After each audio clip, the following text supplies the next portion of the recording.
அதில் சில எக்ஸாம்பிள் காமிக்க. அப்போ உமர் எனக்கு கோபம் வருது, இன்னும் நாங்களே பையத் செஞ்சுக்குவோம், அதுவும் அபூபக்கர் நீங்களே சும்மா ஒரு சில பேர் தானே இருந்து முன்னே இது பண்ணீங்க, ஒட்டுமொத்தமாக ஷூரா வச்சா நீங்கள் எடுத்தீங்க அப்படின்னு உடனே கோபம் வருது போது என்ன சொல்கிறாங்க, உடனே நான் இந்த இடத்துல நான் பயான் பேச போகிறேன், நாளைக்கு லெக்சர் கொடுக்க போகிறேன் மீனாலங்கிறாங்க. என்ன சொல்கிறாங்க, வேண்டாம். அபு அப்துல் மையூன் என்ன சொல்கிறாங்க, வேண்டாம், நம்ம மதீனாவில் போய் பேசுவோம், இவங்களுக்கும் ஆட்சியாளர் தேர்வுக்கும் சம்மந்தம் கிடையாது, இல்லாத இடத்துல நாம் ஏன் போட்டு பேசிட்டணும், நான் அங்கே பேசலாம் அப்படின்னு உடனே அவர் உமரில் என்ன பண்ணுறாங்க, நேராக மதீனாவுக்கு போகிறாங்க. வந்த உடனே நேராக பயானுக்கு தான் போகிறாங்க, மிம்பரில் ஏறுறாங்க. அப்போது இப்னு அப்பாஸ் சொல்கிறாங்க, சயீத் இப்னு ஸைத் அவர்களிடம் நான் சொன்னேன், உமர் அவர்கள் ஆட்சி பொறுப்பில் அமர்த்தப்பட்ட நாளிலிருந்து இன்று வரை சொல்லிராத ஒன்றை இன்று மாலை சொல்ல இருக்கிறார்கள் என்று கூறினேன். அதற்கு சயீத் அவர்கள் அப்படிலாம் ஒன்றும் நடக்காது அப்படிங்கிறார். இன்னைக்கு பார் பயானு என்ன மாதிரி இருக்க போகுது அப்படிங்கிறார். அப்போ வந்துட்டு அவர் சொல்கிறார், மேலும் உங்களில் ஒருவர் அல்லாஹ் புகழ்ந்துட்டு அதெல்லாம் சொல்லிட்டு, மேலும் உங்களில் ஒருவர் அல்லாவின் மீது ஆணையாக உமர் இறந்து விட்டிருந்தால் இன்னாருக்கு நான் வாக்களிப்பு பிரமாணம் செய்து கொடுத்திருப்பேன் என்று கூறுவதாக எனக்கு செய்தி எட்டியது. அபூபக்கர் ரலியல்லாஹு அன்ஹு அவர்களின் வாக்கு பிரமாணம் அவசர கோலமாகத்தான் நடைபெற்று முடிந்தது என்று கூறி எந்த மனிதரும் தம்மை தாமே ஏமாற்றிக் கொள்ள வேலாம். அது அவசரமாக நடந்துச்சுன்னு சொல்லிட்டு நீங்கள் பாட்டு கற்பனை பண்ணிடுறாங்க. அது எப்படி அனைவரிடமும் ஆலோசிக்காமல் அப்படி அவசரமாகத்தான் அது நடந்தது. ஆனால் அதன் தீமைகளிலிருந்து அல்லாஹ் நம்மை பாதுகாத்து விட்டான். அப்போ அந்த தேர்வு அவசரமாக பண்ண வேண்டியதாக இருந்துச்சு. அது ஒரு சிச்சுவேஷன் தனி. அதே மாதிரி இன்னொரு இடத்துல சொல்லுவாங்க, உங்களில் யாரும் அபூபக்கர் அவர்களை போன்றவர்கள் கிடையாது. அதுவும் நல்லா புரிஞ்சுங்க. எலெக்ஷன் வச்சிருந்தாலும் அவர் தான் ஃபர்ஸ்ட். முஸ்லிம்களின் சம்மதம் மற்றும் ஆலோசனை இன்றி ஒரு மனிதருக்கு வாக்களிப்பு பிரமாணம் செய்து கொடுத்தால் கொடுக்கிறவரும் அவர் யாருக்கு வாக்களித்தாரோ அவரும் ஏற்கப்பட மாட்டார்கள். முஸ்லிம்களுடைய மஷூரா இல்லாமல் வாக்களிக்கப்பட்ட அவர்கள் 2 பேரும் ஏற்கப்பட மாட்டார்கள். எச்சரிக்கை, அவ்விருவரும் கொல்லப்படலாம். ஓட்டு போட்டவனையும் கொல்லணும், ஓட்டு வாங்கினவனையும் கொல்லணும். இதுதான் இஸ்லாத்துடைய நிலைப்பாடுன்னு சொல்கிறாங்க. இது உம்மத்துடைய இஜ்மா. இங்கே எந்த இதுகிட்டையும் கேளுங்க, இது உமருடைய பர்சனல் கருத்து அப்படின்லாம் சொல்ல மாட்டாங்க. ஏன்னா குலஃபாய் ராஷிதீன்கள் விஷயத்தை எப்படி அணுகணும் அப்படின்னா, குலஃபாய் ராஷிதீன் ஒரு கருத்தை சொல்லி அதற்கு எதிராக ஒரு கருத்து எந்த சஹாபியும் பதிவு செய்யலைன்னா அதுக்கு பேர் என்ன, இஜ்மா. அந்த இஜ்மாவுக்கு எதிராக ஒருத்தன் பேசினான்னு வச்சுங்க, அது மிகப்பெரிய பாவம். இஜ்மாவுக்கு எதிராக போகிறது மிகப்பெரிய பாவம். இப்போ இன்னைக்கு பெரிய ஃபித்னா இது என்னன்னா, இஜ்மான்னு ஒன்று இருக்கா அப்படின்ட்டு. புரியுதா? இஜ்மானே ஒன்று இல்லைன்னு நம்பிட்டு இருக்காங்க. இஜ்மா இல்லைன்னா இஸ்லாமே கிடையாது. அதுக்கு ஏகப்பட்ட விஷயங்கள் அடுக்கலாம். இப்போ உதாரணத்துக்கு குரான் இருக்குது, குரானே இஜ்மால தான் இருக்குது. எல்லாரும் சேர்ந்து ஒத்துக்கிட்டோம் இதுதான் குரானுன்ட்டு. குரானு அரபியில் தான் இருக்குது அப்படிங்கிறதுக்கு வேற எந்த குரானுக்கு போனால் அரபியில் இருக்குன்னு வரும். அதுவே நான் நம்பலையே. இப்போ இதுதான் குரான். இப்போ இன்னொருத்தன் கொண்டாந்து திருக்குறளை கொண்டாந்து இதுதான் குரானுங்கிறான். இப்போ என்ன பண்ணுவீங்க? அது இல்லைன்னு எப்படி ப்ரூஃப் பண்ணு? ஜிப்ரீலுடைய சீல் இருக்கா ஏதாவது குரானில்? ஒன்றும் கிடையாது. இஜ்மால தான் ஓடிட்டு இருக்கு.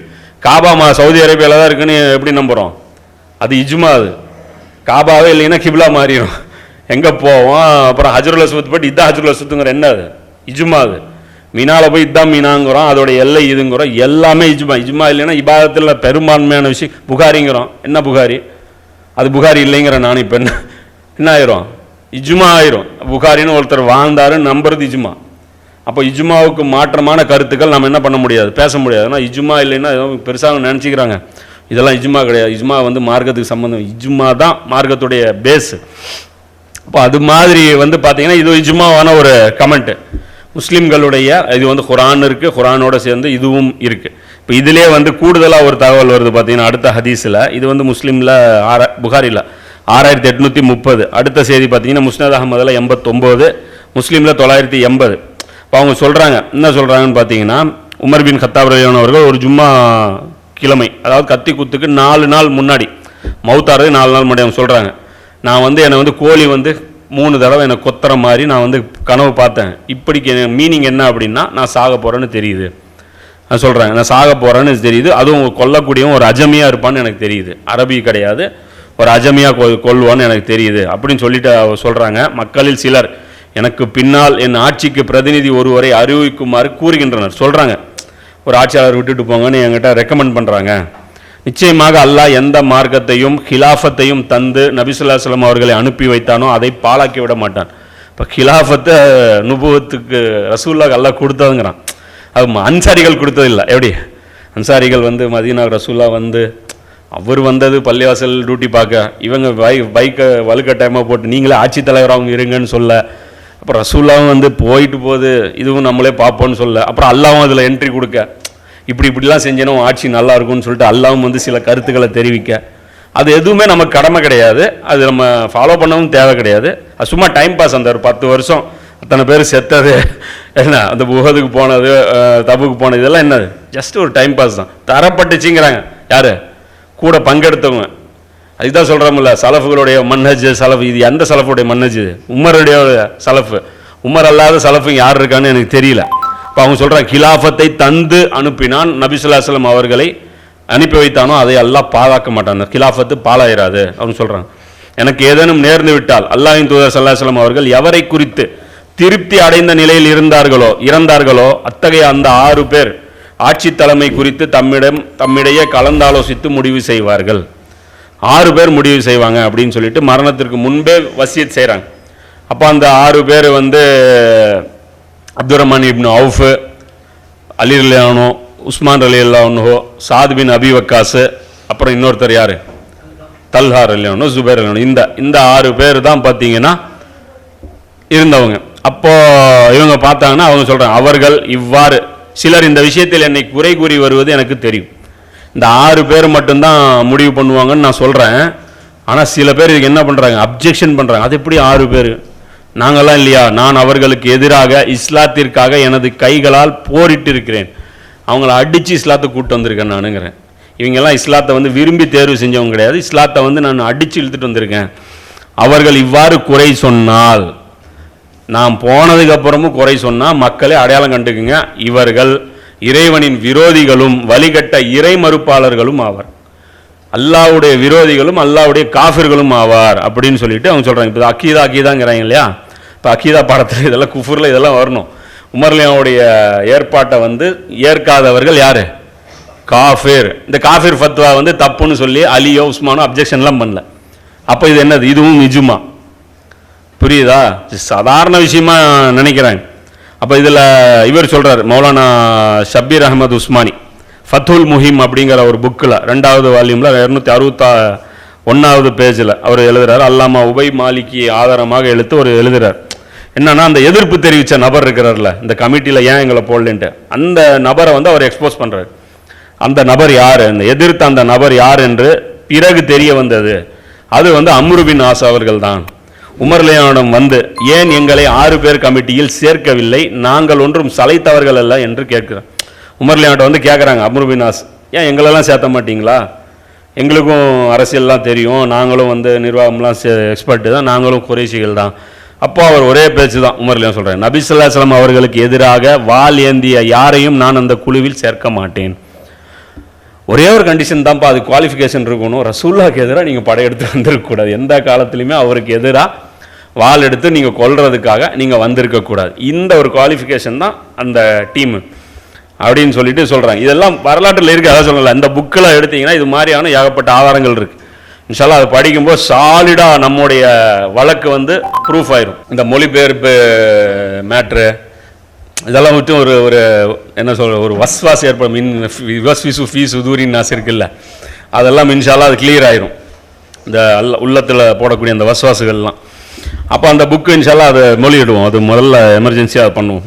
இப்போ அதிலே பார்த்தீங்கன்னா அடுத்த ஒரு செய்தி அதே புக்கில் தான், அது மக்சதே ஹுசைன் அந்த புக்குடைய நேமு 86வது பேஜில் 87வது பேஜில் ஃபத்துல் பாரியோடைய ஒரு கமெண்ட் எடுத்து போடுறாரு. இப்னு ஹஜர்லியான் அவங்க சொல்கிறாங்க, உபாப் பின் அல் முந்திர் ரலியல்லாஹு அன்ஹு அவர்கள், பத்ரு சாஹிபி அவர் வந்து பார்த்தீங்கன்னா அபூபக்கருடைய தேர்வின் போது அவர் சொல்கிறார், உங்களில் ஒருவர் எங்களில் ஒருவர் ஹலீஃபாக இருக்கட்டும்.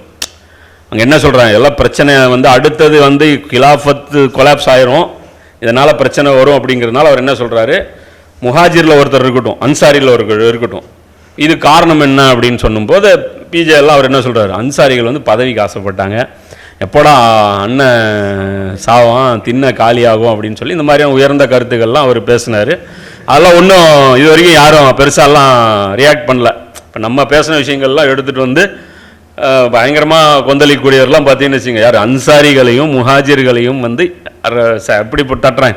இந்த கமெண்ட் ஏன் சொல்கிறாங்கன்னு அதே அவரே சொல்கிறார், முஹாஜிர்களே உங்களை பார்த்து எங்களுக்கு பொறாமையெல்லாம் கிடையாது, எங்களுக்கு இருக்கும் அச்சமெல்லாம் நாங்கள் காலமெல்லாம் யாருடைய தந்தை மற்றும் சகோதரர்களுக்கு எதிராக போரிட்டோமோ அவர்கள் நமக்கு ஆட்சியாளர்களாக வந்து அமர்ந்து விடுவார்களோ என்ற அச்சம்தான்.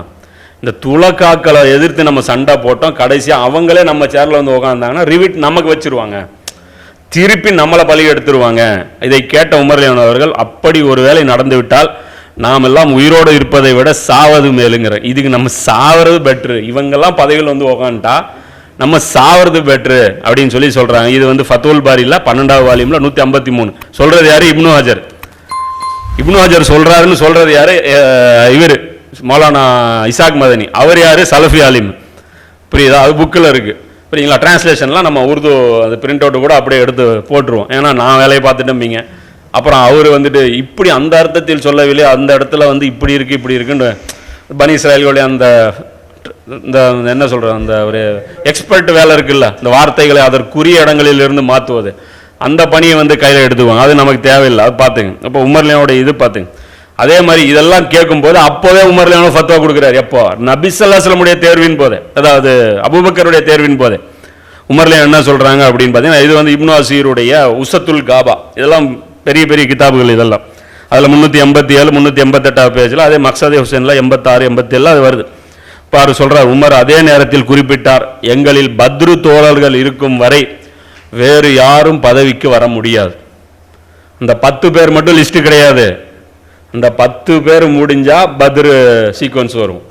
அப்ப சொல்றார், பிறகு உஹது போரில் பங்கெடுத்தவர், அதற்கு பிறகு அடுத்த களத்தில் உஹது, அதுக்கப்புறம் ஹந்தக், அதுக்கப்புறம் ஹுதைபியா, இது எல்லாம் லிஸ்ட் வரும். இவங்க எல்லாம் செத்து போனதுக்கு அப்புறம் ஆளே இல்லை அப்படிங்கும்போது அதுக்கப்புறம் உங்கள் சீக்வன்ஸ் வரும். குறிப்பாக அது சொல்லி சொல்கிறார், குறிப்பாக மக்கா வெற்றியின் போது இஸ்லாத்திற்கு வந்தவர்களுக்கும் அவர்களின் வாரிசுகளுக்கும் ஹிலாஃபத்தில் ஒரு உரிமையும் கிடையாது, ஓட்டும் கிடையாது, பதவியும் கிடையாது. ஷூராவும் உங்ககிட்ட கேட்கவும் மாட்டோம், உங்களுக்கு தரவும் மாட்டோம். கிளியர் கட் ஸ்டேட்மெண்ட் இதெல்லாம். புரியுதா? இதெல்லாம் கொடுத்துட்டாங்க. அவ கொடுத்து இவருக்கு ஆனால் புகழ்றது என்னன்னா, சுப்ஹானல்லாஹ், அலியல்னால வந்து கட்டுக்கோப்பாக ஆட்சி நடத்த முடியல, இவர் வந்து ஒரு 20 வருஷம் சூப்பராக கட்டுக்கோப்பாக ஆட்சி நடத்தினாரு அப்படின்ட்டு. அதே தான் இன்னைக்கு உங்களுக்கெல்லாம் நல்லா ஒரு கட்டுக்கோப்பான ஆட்சி கொடுத்துருக்காங்கல்ல. எவ்வளோ கட்டுக்கோப்பாக இருக்குது. ஏதோ பிரச்சனை இருக்குது நாட்டில், இங்கே பேசுங்க. ஒருத்தரும் பேசல, அப்போனா பிரச்சனை இல்லைன்னு அர்த்தம். விலைவாசி ஏதாவது ஏறி இருக்கு? இல்லை. யாராவது போராட்டம், ஏதாவது பெட்ரோல் கிட்ரோல் இல்லை, ஏதாவது உங்களுக்கு ஏதாவது இல்லையா? ஹாப்பியாமாப்பா, சூப்பராச்சு, எல்லாம் மகிழ்ச்சியாக இருக்காங்க. பேச வாய்ப்பு கொடுத்தா தானே பேசுவாங்க. உஜூர் பின் ஆதி தலை தொங்குது இல்லை, கழுத்தில் கத்தி வச்சுக்கிட்டு இதுதான் தைரியமான பேசு அப்படின்னா எங்கேருந்து பேசுறது? இப்படி தான் 20 வருஷம் ஓடிச்சு. ஆனால் அந்த நிலையிலையும் பேசுறதுக்குன்னு ஒரு ஆள் எந்திரிக்க முடியும்னா அது ஹுசைன். அதுதான் உயர்ந்த படைப்பு. அவங்க மேலான ஆத்மாக்கள், அல்லாஹ்வால் தேர்வு செய்யப்பட்ட குடும்பம். அதனால தான் சொர்க்கத்துடைய பதவியை தூக்கி அல்லாஹ் கொடுத்தான். அதற்கான ஹக்கையும் அவங்க என்ன பண்ணாங்க? நிறைவேற்றினாங்க. இப்போ இதனால தான் பார்த்தீங்கன்னா அவங்க சொல்கிறாங்க வாரிசுகளுக்கும் தகுதி கிடையாது. இதோடைய கவுண்டர் புகாரில் ஒரு 4108 முஹம்மது பதவி ஏற்றுட்டு ஹசன் லியானோட்ட பையத் செஞ்சுட்டு மதீனாவில் வந்து பதவி ஏற்க வருவார், பையத்துக்கு வருவார். யாரும் விரும்பியெல்லாம் பையத்து செய்யலை. அப்போ செய்யும்போது அவர் சொல்வார், முஸ்லீம்கள் இப்னு உமர் போய் உட்காருவார். அந்த ஹதீஸ் புகாரில் ஃபுல்லாக எடுத்து பாருங்க. அப்போ சொல்லும்போது முஹம்மது உரையாற்றினார்கள். மக்கள் ஒன்று கூடியிருக்க மஸ்ஜிது நபவியில் முஹம்மது அவர்கள் உரையாற்றினார்கள். இந்த கிலாஃபத் விஷயத்தில் பேச விரும்புபவர்கள் கொஞ்சம் தலையை உயர்த்தி பேசட்டும், பேசுகிறவங்க அந்த தலையை தூக்கி பேசுங்க அப்படின்னா என்ன? இதெல்லாம் என்ன துணி? தலை உயர்த்தி பேசுங்கள், உங்களுக்கு மாலை போடப்படும். இதுக்கு உடனே இப்படி மிரட்டுவாங்க. தலை உயர்த்தணும் என்ன அர்த்தம்னா, இப்போ நம்ம மாறே போடுறோம், சால்வை போத்துறோம், அப்போ என்ன கொஞ்சம் இப்படி வாங்க, கொஞ்சம் தலையை தூக்குங்கன்னு சொல்லுவோம்ல, அந்த மீனிங் எப்படின்னு. எங்களுக்கு சரி, உங்களுக்கு அந்த மீனிங்காக வச்சிங்க, எங்களுக்கு வேறு மீனிங் புரியுது, அதை விடுங்க. நிச்சயமாக அவரை விட கிலாஃபத்துக்கு நான் தான் தகுதியுடையவன், ஏன் அவரின் தந்தையை விட அதிகம் தகுதியுடையவன்.